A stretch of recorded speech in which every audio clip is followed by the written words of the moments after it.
తెలుగుదేశం పార్టీకి సంబంధించిన వాళ్ళు ఎప్పుడూ కూడా పిచ్చి ఆరోపణలు చేయడం, కరెక్ట్ టైంలో అడ్డంగా ఇరుక్కోవడం లాంటివి ఎప్పటి నుంచో చేస్తుంటేవాడు.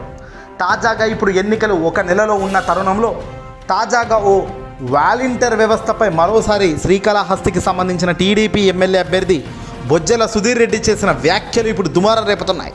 దీంతో ఒక్కసారిగా చంద్రబాబు కంగు తిన్నాడు. ఏంట్రా దుర్మార్గుడా, నేను అన్నీ సెట్ చేస్తూ అందరినీ బతిమలాడుతూ నేనేదో కష్టపడుతుంటే నాశనం చేస్తారేంట్రా అడ్డగోలుగా మాట్లాడి అంటూ ఈ బొజ్జల విషపు వ్యాఖ్యలపై చంద్రబాబే బగ్గుమంటున్నారు.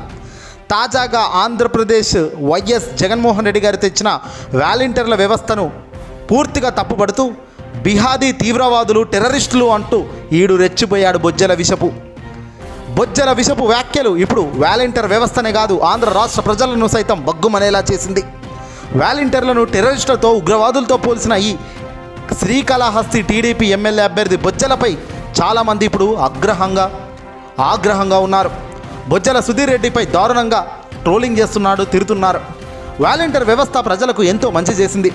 ప్రతిపక్షాలు ప్రతిసారి వాలంటీర్ వ్యవస్థపై చాలా చులకన భావనతో చూస్తున్నారు. ఇది తగును, కరెక్ట్ అయితే కాదు. టీడీపీ నేతలారా మీరే గ్రహించండి, ఇలాంటివన్నీ కూడా మీకు పైకి లేపే అంశాలైతే కావు.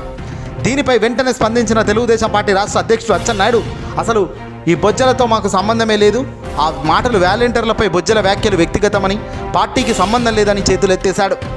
వ్యక్తిగతమైన మాటలు మాట్లాడితే ఊరుకునేదే లేదంటూ అచ్చెన్నాయుడు తెర వెనుక ఆగ్రహించారు. మేము అధికారంలోకి రాగానే వాలంటీర్ వ్యవస్థను కొనసాగించడంతో పాటు మెరుగైన సదుపాయాలు, జీతభత్యాలను పెంచుతామంటూ గతంలోనే చంద్రబాబు హామీ ఇచ్చారు. దానికి కట్టుబడి ఉన్నాము. వైసీపీ కార్యక్రమంలో పాల్గొంటున్న వారిని మేము సమర్థించము, కానీ మిగతా వాలంటీర్లందరినీ మేము హద్దుకు చేర్చుకుంటాము. కానీ ఇక్కడ బొజ్జల మాటలు మాకు సంబంధం లేదు, ఆయన ఎందుకన్నాడో నాకు సంబంధమే లేదు, అదంతా ఆయన వ్యక్తిగతం అంటూ చేతులు దులిపేసుకుంటున్నారు. టీడీపీకి సంబంధించిన బొజ్జల మాటలు ఇప్పుడు వైరల్ అవుతున్నాయి.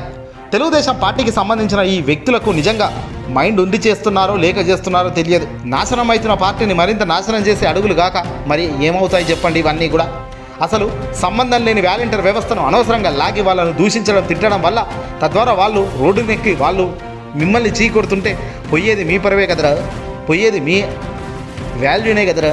ఈ సోయి లేక ఈ సిద్ధి ఎటు పడితే అటు మాట్లాడతానంటే ఇగో మొదటికే మోసం వస్తుంది. ఎమ్మెల్యే అభ్యర్థి బొజ్జల సుధీర్ రెడ్డి ఆలోచించి మాట్లాడితే బాగుండేది, కానీ రెచ్చిపోయి మాట్లాడావు కదా, నీకు పగిలిపోయింది చూసుకో అంటున్నారు వైసీపీ నాయకులు. నువ్వు ఎలా గెలుస్తావో ఇక కాసుకో, ప్రజలారా గమనించండి, వీడిని ఓటు వేసి గెలిపిద్దామా ఓడిద్దామా అంటూ ప్రజానికం అంతా ఇప్పుడు ఆగ్రహిస్తున్నారు. ఏదేమైనా చంద్రబాబు నాయుడు దెబ్బ అందరికీ అంటుకుంది. అల్టిమేట్గా కుప్పకూలే పార్టీకి ఎందుకు ఈ దీక్షలు అన్నట్టుగా తయారైంది. ఏదేమైనా అచ్చెన్నాయుడు అయితే మొదటికే మోసం వచ్చిందని గ్రహించి ముందే చేతులైతే ఎత్తేస్తున్నాడు.